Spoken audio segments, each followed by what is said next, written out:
friends, welcome back to the channel. And today it's a departure from the common theme of doing reviews, talking about the channel, talking about the AMG. As you know, we went through the process of wrapping the car with a new, stunning, awesome, dope color, which I really like. As I drive, people start looking and turning their heads, looking, for the car or looking at the car. So, I don't know if that was the intention, but definitely it's working. Okay, so what I told you the last time, in the last video, is that I have a project now in which I'm going to carbon wrap, using carbon cloth, carbon wrap the front splitter, which is polypropylene, polypropylene. So I'm gonna wrap it in the carbon cloth and then using the following materials, finish the project. So I have the resin and the hardener.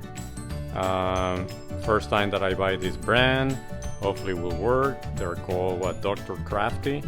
So I'm gonna be using those. I have my 4 grids for the sandpaper, the 600, the 400, the 220, and the 180. Obviously, the carbon fiber cloth, gloves for protection, obviously, the mixing cups, the stirrers, the foam brushes, and the tape. And I show you later what the tape is all about, as well as the I don't know what this is called, spreader, spatula, whatever. So we'll see. I'm looking forward to this. I think it's gonna be interesting, and hopefully it will turn out okay. With all the materials, including the splitter, I probably have spent, I will say, less than $100. And a brand new splitter, carbon fiber, is probably the cheapest that I was able to find. It's probably in the neighborhood of 400 plus. So hopefully I'll be able to save, if it turns out alright, $200 or $300, which is not bad savings. So yeah, let's go ahead and do it. Okay, so the first thing that I'm going to do is unwrap the carbon fiber cloth.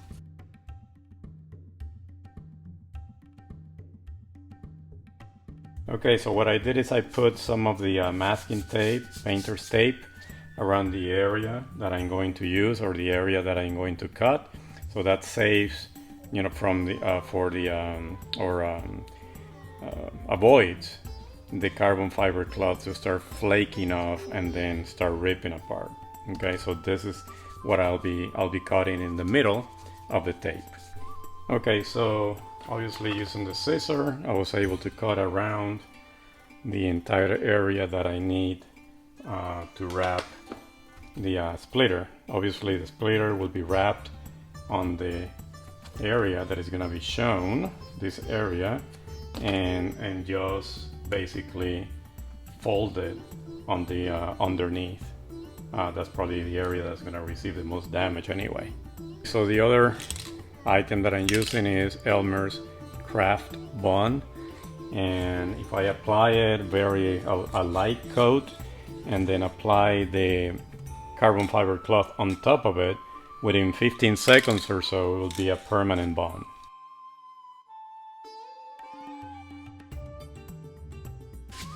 And I need to wait for about 15 minutes to an hour for it to completely bond the carbon fiber to the splitter. Okay, so I waited about, I'll say, 40 minutes or so for the adhesive to I guess dry up, and then I cut more of the cloth around the shape of the splitter, and then I protected it again before cutting with the tape so it doesn't flake off. And now what I'm going to do is apply more adhesive underneath the splitter, and then fold the carbon fiber cloth on top of it. Okay, so I apply the adhesive underneath on this side, and then I folded a carbon cloth fiber, and I really don't care how it looks underneath because nobody's gonna see that, but eventually I'm just going to cut it all, coat it also with the resin, so it adheres even better. So, but the sprayed adhesive, just basically again fold it against it, pressed it using the squeegee around the edges. Okay, so it adheres very well. And now I'm just gonna do basically the same all around the splitter, you know, fold the remainder fiber cloth on the underside of the splitter. Okay, so I finished applying all the adhesive. I folded all the edges, and obviously this is the top of the splitter, which actually doesn't look that bad. Like I said, I don't care about the back side. I mean, there are some bumps, little bumps in the back, but not that many. Is the front and this area, which is the one that is going to be exposed, that the one that I care most about. So what I'm gonna do now is start applying some of the resin and hardener. I'm gonna apply basically one coat, let it dry.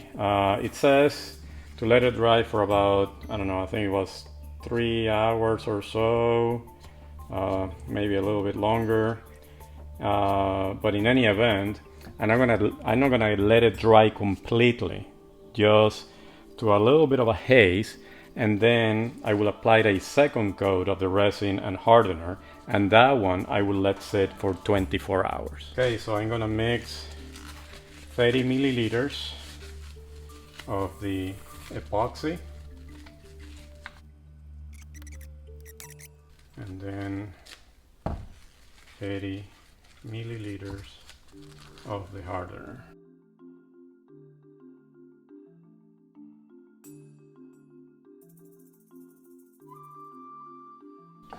And using the thinnest of the foam brushes, I'm going to apply the first coat of the epoxy. But first I want to elevate this, so if some of the epoxy goes over the edges, it doesn't stick to the underneath. Okay, so I put a couple of things under the splitter, and now I'm gonna apply the epoxy evenly across the entire top of the splitter.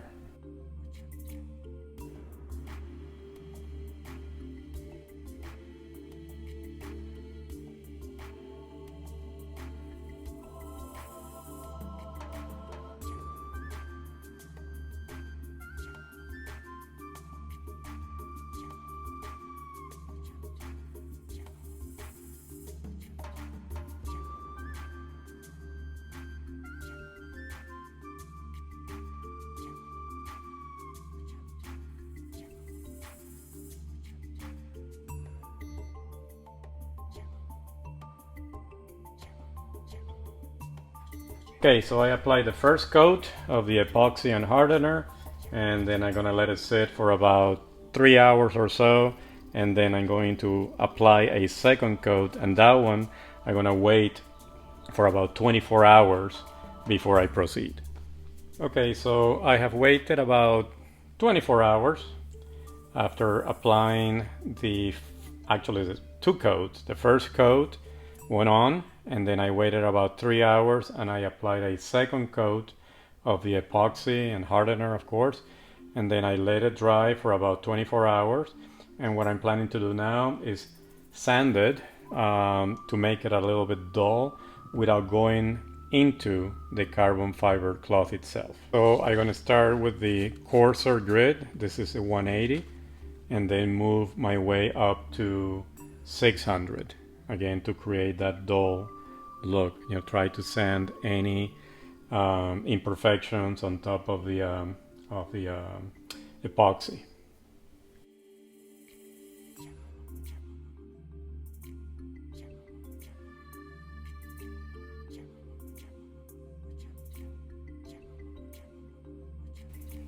Okay, so now I'm gonna proceed with a 220, and then, as I said, 400, and finish with a 600 all across the splitter.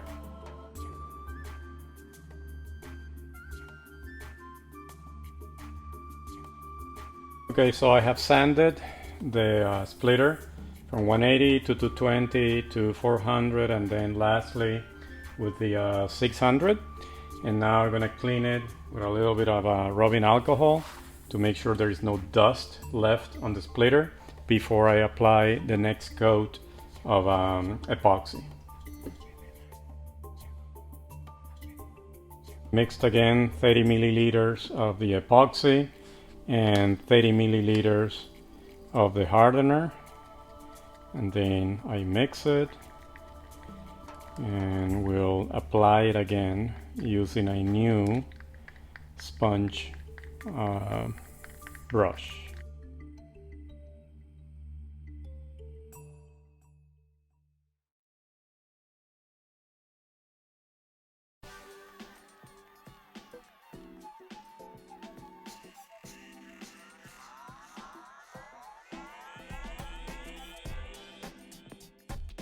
Okay, so I finished applying what basically is the third coat of epoxy, and yes, I'm gonna let it dry again another 24 hours approximately, and we'll see at the end of those 24 hours if I need to sand it again. If it is fairly smooth with no bumps or areas that are not fairly even, then I will not sand it again. I may just wax it, protect it, wax it, and maybe apply the final coat of epoxy. Okay, this is what it looks like so far. It is fairly smooth and even application of the epoxy, which by the way is self-leveling, so it doesn't look bad. Like I said, I have to wait until it dries off, tomorrow, as I said, another 24 hours to see if I have to sand it again or just leave it as is and just do a little bit of polishing just with polish wax before applying what will be basically the last coat of the epoxy. But right now, for what I pay and the time that I have spent doing this versus buying one already made, I think that the savings are considerable, and the end product looks, as I said, fairly nice. Okay, so I guess this is part one of the project. Part two will come in a subsequent episode, part two of the same episode, and just finish it off. And part three will basically be the installation. But I'm spending more time on the front side, making sure that it is fairly even and glossy, versus the back side, which can be uneven. I really don't care, because that's the one that's going to be underneath the car. Okay, so this is where I'm spending most of my time. So the next day, when I sand it off again, if I need to sand it again, I'll have to check it tomorrow morning or tomorrow afternoon and see how it looks. If it looks fine, then I'll just do the polishing and then the final application of the epoxy. Okay, so until that time, peace.